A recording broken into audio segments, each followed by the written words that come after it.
Hi there, my name's Bruce Rain from Breakers Creations, and in this video I'll be reviewing this Vevor Fume Extractor.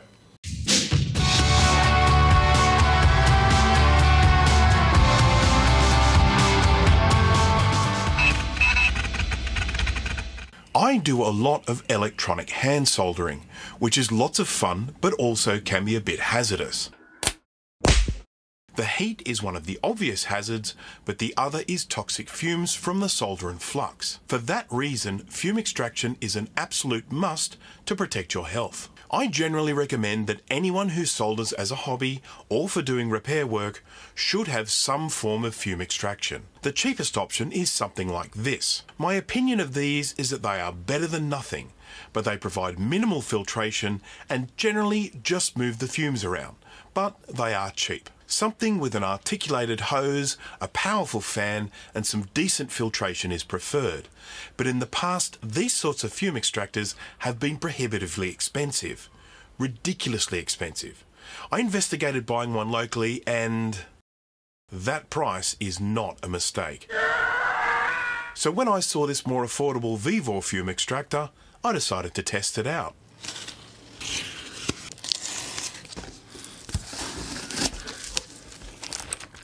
And we have got a little instruction manual in here. Nice little set of wheels. Great big bendy hose. This is our little nozzle there for the front of the hose. Power cable. And I think that is some form of filtration.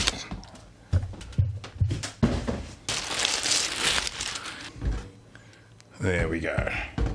There is the front. So we've got these clips on the side, which take the top off. There's our lid. And inside here, we have some filtration, and we are talking some pretty serious filtration here. We've got that is filter number 1, and then that is filter number 2. And then I am assuming that what is in the bottom here is the fan. So it would appear that the air, so the air is coming out the bottom here, so necessary to put it up onto the wheels so that the air can flow out there. Let's put the wheels on.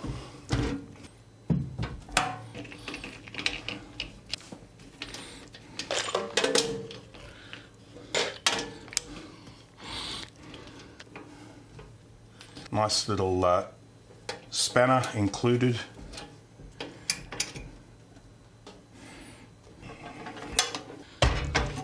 There we go. Wheelie wheelie. 2 of these wheels have actually got a little brake on them, so you can lock that into position. I probably should have put those on the back too, but... Alright, so let's pop the second filter in and then pop the first filter in. We have this lining on the inside, and that's what we've got extra of here. So this is obviously just to catch any of the larger items that might get sucked up into here, and then you've got the better filters there for filtering out all the nastiness.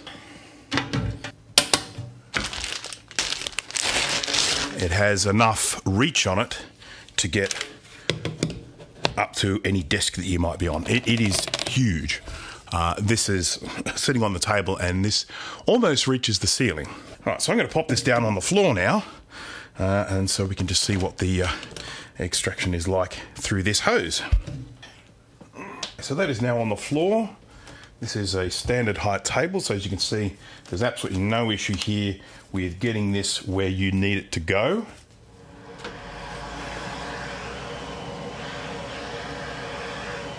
That is its lowest setting.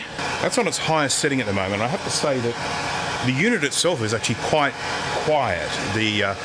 Once the lid is on and the filters are in there, it's obviously doing quite a lot to dampen the sound. There is the noise of the air rushing through here, but let's face it, there's really not a lot you can do about that. But that is definitely got some pretty serious suction there. I'm going to blow out this candle now and see how well it goes with the smoke that comes out.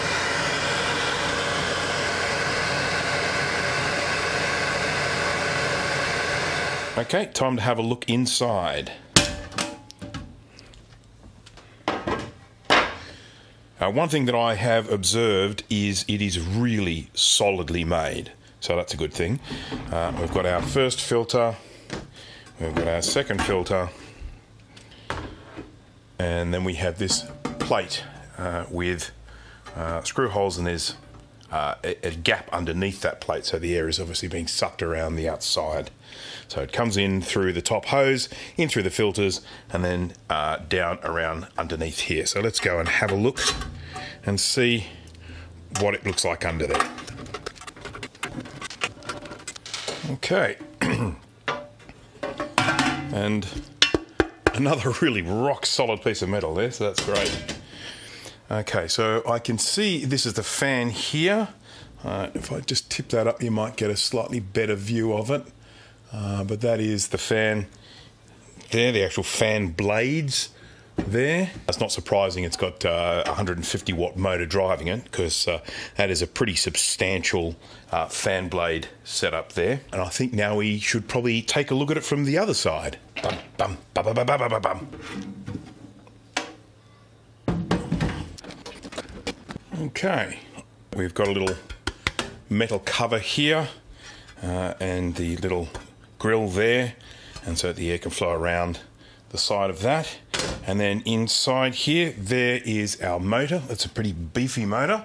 This section here is housing the fan itself, and so the airflow comes out, looks like comes out the side there. And it's really nice to see that we've got this soundproofing inside the case here as well, to keep the noise down of the fan. Nothing particularly complicated here. We've got a little circuit board at the front there with the power switch there, and you've got the plug for the power at the back. You can see it's got a nice earth there, it's grounded, and that looks like it. So now time to put it back together again and put it through its paces. I've installed the fume extractor in my workshop. The base is on the floor near my feet, and the hose pokes through a hole in the desk. If you don't want to drill a hole in your desk, the hose is 1.2 meters or 4 feet long, which is plenty long enough for you to position the base next to or behind your desk. This is my previous fume extractor, and this is the filter inside. Now, I'm no scientist, but this doesn't look like it can filter much of anything. Maybe dog hairs or something, but not fumes. Once again, a unit like this is better than nothing, but like the other budget models, it's pretty much just moving the fumes around, not filtering them. And the fan is small and plastic. This Vevor unit has some serious filtration, and we'll put that to the test in a moment. The controls are simple. There is one button at the front of the unit. Press it once to power on the fume extractor at its lowest setting. Press it again and it ramps up to its medium speed. Another press and it runs at full power, and one more press will switch it off. It's definitely simple, but it does mean lots of button pressing each time you use it. It might have been better to have a power button and a separate speed selector, but that's a pretty minor criticism. For my setup here, the biggest inconvenience is the location of the button. It's right down at the bottom of the unit, which means I have to fold myself in half and get under the desk to switch it on and off. A remote switch or a foot switch would be a huge plus. This is the 150 watt unit, and it uses just under 50 watts at its lowest speed, 60 watts at medium speed, and just under 80 watts at top speed. Keep in mind that I'm on 230 volts here in Australia, so less current is required, which explains why the wattage is 80 and not 150 for me. To use the fume extractor, we need to put the hose in the best position for catching the fumes. I can't put it directly above the fumes because it will obstruct my view, so it might be tempting to place it at an angle like this. However, it's actually more efficient to place it directly to the side of where you're working, like this. The first test I'll do will be to check the strength of the suction at the different speeds. I have some incense sticks here, and I will gradually move them further away from the hose until the smoke is no longer being sucked in. I'll repeat this test for the 3 different speeds. It's kind of hard to see the smoke on camera, but at the lowest speed, the smoke started floating upwards at around the 25cm mark. Much of the smoke was still making its way into the fume extractor, but some was getting away. At the medium speed, the smoke started straying at around 30cm. At the highest speed, around 35cm. While the higher speeds didn't make that much difference to the effective distance of the fume extractor, they were more effective when there was a much higher volume of smoke. I would suggest that for soldering, the lowest speed would probably cover most circumstances, and the highest speeds would only need to be employed if there was an unusually high volume of smoke. For the next test, I'm going to check the health benefits of the fume extractor. To do that, I'm going to use this little air quality monitor. This can measure formaldehyde, volatile organic compounds or VOCs, and microscopic particles. Let's start with a baseline. These are the readings in my workshop. The workshop is pretty well ventilated, but it is full of nasty stuff. I've placed the fume extractor just off camera here in the top right corner. Most of these fumes rise straight up into my face, so the real impact to my health is much worse than the air quality monitor indicates. Now I'll do a little soldering without fume extraction and see how it looks. After soldering only a few pins, the air quality monitor quickly rises into the unhealthy range. And after soldering a few more pins, hazardous. There is a rise in formaldehyde, VOCs and particles. Okay, that's enough of this test. I don't want to be exposed to these fumes any longer. If you're soldering without fume extraction, I do hope this provides you with the required motivation to do something about that. The difference speaks for itself. The fume extractor is doing a fantastic job of pulling in those fumes so that the air I breathe is no longer toxic. And the fume extractor is still only on its lowest setting. Now I need to test the efficiency of the filtration, so I'm going to burn up a pile of solder and flux to generate as much smoke as possible. Here is the test running without the fume extractor, and as you can see, the particle count has gone above what the meter can read. Went right off the top of the scale, buried the needle. And the air quality index is a horrendous 830. Let's see what the filtration can do under these circumstances. I'll place the air quality monitor on the floor next to the outlet of the fume extractor to get a baseline reading without anything toxic going into the inlet nozzle. Now I'll start burning the solder and flux again to see how the filtration performs.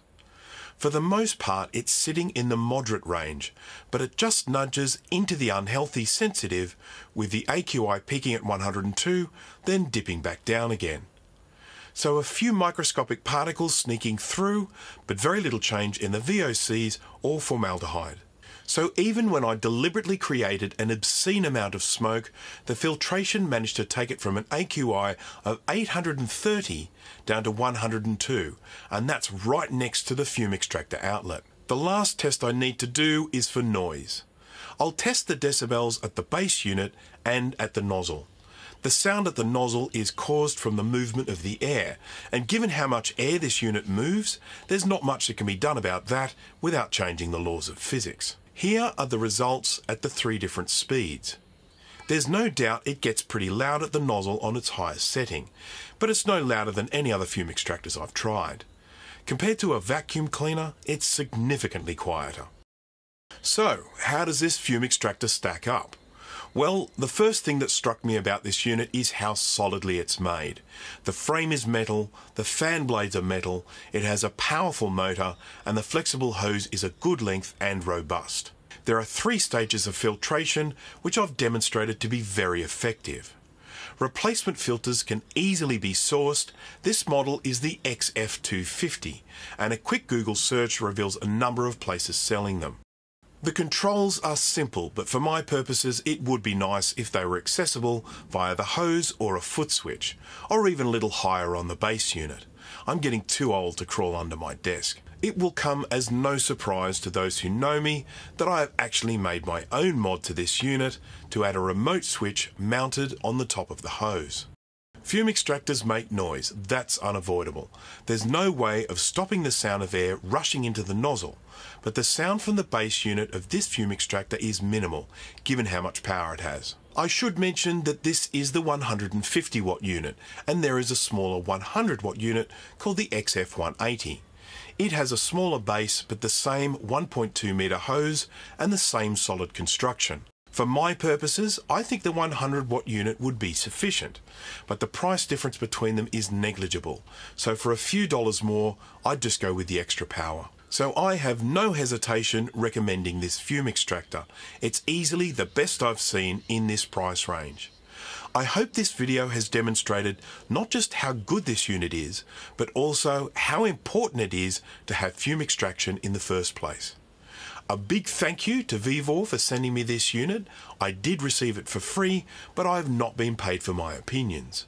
If you'd like to buy one of these, there is a link in the description along with a discount code. Thanks for watching.